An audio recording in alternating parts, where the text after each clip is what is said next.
Иван Крылов, ворона и лисица, уж сколько раз твердили миру, что лист гнусна, вредна, но все не впрок, и в сердце листец всегда отыщет уголок.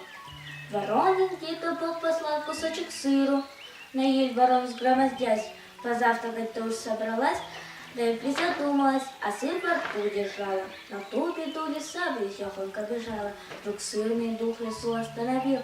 Лисица видит сыр, лисица сыр пленил. Плутовка к дереву на цыпочках подходит, вертит хвостом, с вороны глаз не сводит и говорит так сладко, чуть дыша: голубушка, как хороша! Ну что за шейка, что за глазки, рассказывать так право сказки, какие перышки, какой носок, и верно, ангельский быть должен голосок. Спой, Светик, не стыдись, что ежели сестрицы при красоте и петь-то мастерица. Ведь ты б у нас была царь-птица, вещунья с похвал скружилась голова.